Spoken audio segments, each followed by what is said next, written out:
Quand on prend à témoin une si grande salle pour entendre la CBI, je ne vais pas avoir de choix que d'autres dire oui. Hein. Donc je vous rassure, on continuera évidemment à soutenir la Deep Tech. Moi, j'ai la responsabilité d'un plan qui s'appelle France 2030, qui est important et qui est orienté sur l'innovation. Et effectivement, j'avais presque envie de dire, renommons la Deep Tech, la Seed Tech, au sens que ces graines de talent qu'on trouve dans les laboratoires, qu'on trouve dans les centres de recherche, on a l'objectif d'en faire effectivement des entreprises, des arbres, des forêts, qui montrent justement la capacité d'innovation qu'on peut trouver dans notre pays et ailleurs. Alors, je ne vais pas refaire une redite de ce qu'a dit Nicolas, il l'a bien mieux dit que moi. Je vais évidemment féliciter tout le monde par principe, à commencer par les équipes de la BPI. Mais je voudrais surtout nous interroger sur deux choses. La première, c'est que le tango, le tandem, le tango Charlie, enfin tous les noms de code là, il veut surtout dire qu'il ne faudrait pas qu'on tombe dans le piège de si tu es chercheur et que tu n'as pas une grande entreprise à 40 ans, alors tu as raté ta vie. Parce que dans la réalité, je pense que c'est, et ça c'est mon passé d'entrepreneur qui parle, c'est d'abord un travail d'équipe, il est fondamental.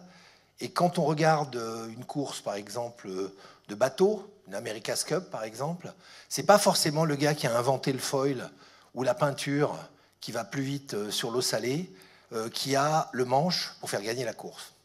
Et je crois qu'il faut vraiment qu'on arrive aussi dans cette deep tech à convaincre, sur le plan émotionnel, ces brillantes chercheuses ou ces brillants chercheurs, que c'est bien dans l'association qui vont pouvoir aller plus vite, plus loin, et qui vont pouvoir gagner des points. Moi, j'adore l'idée qu'on ait 500 startups par an. Je l'adore, je la soutiens, et on continuera de la soutenir. Par contre, j'adorerais encore plus qu'on ait 500 entreprises de ces startups qui grossissent, qui grandissent, et que la théorie du pépiniériste, ça soit véritablement de faire des arbres complets, plutôt que de se contenter de voir juste des jeunes pousses. Donc franchement, j'encourage vous tous, et dans vos rayons d'action, j'encourage toujours à bien faire prendre conscience que le passage à l'entreprise, c'est par définition un travail d'équipe et que ce n'est pas juste un produit qui va faire marcher une entreprise demain. On ne le dit pas suffisamment, on s'intéresse souvent à la recherche, à l'innovation, à l'idée, et j'ai l'occasion de voyager beaucoup en France, j'ai l'occasion de rencontrer énormément d'idées géniales.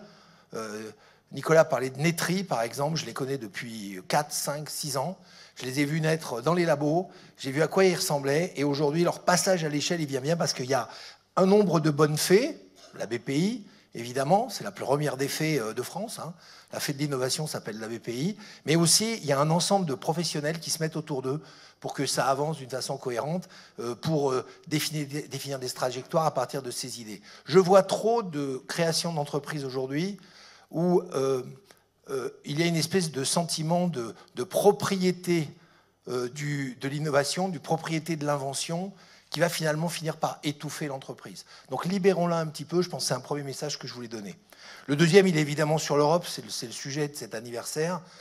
Clairement, le rapport Draghi le dit, il y a beaucoup trop de sociétés qui ne comprennent pas la dimension européenne. Je pense que maintenant, il faut se l'imposer, ça doit être dans notre ADN. Et je pense que dans les analyses qu'on va faire dans les dossiers de France 2030 pour les prochaines années, on va regarder précisément comment les entreprises abordent la dimension européenne.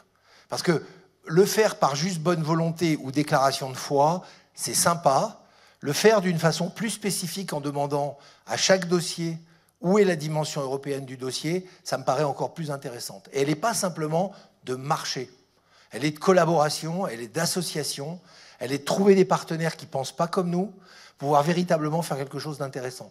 Donc vraiment, j'encourage d'une façon déterminée, à travers nos soutiens, à travers les soutiens de la BPI qui les opèrent d'une façon remarquable, j'encourage à cette idée que maintenant, on doit avoir dans notre programmation d'entrepreneurs, qu'on soit chercheur ou autre, mais quand on est chercheur, on doit avoir cette collaboration internationale au niveau de l'Europe. Je dis malheureusement au niveau de l'Europe parce que je rêverais de vous dire, mais c'est un contexte plus général, qu'on pourrait continuer à en avoir avec d'autres territoires qui, pour le moment, malheureusement, sont en train de se fermer à beaucoup de sciences.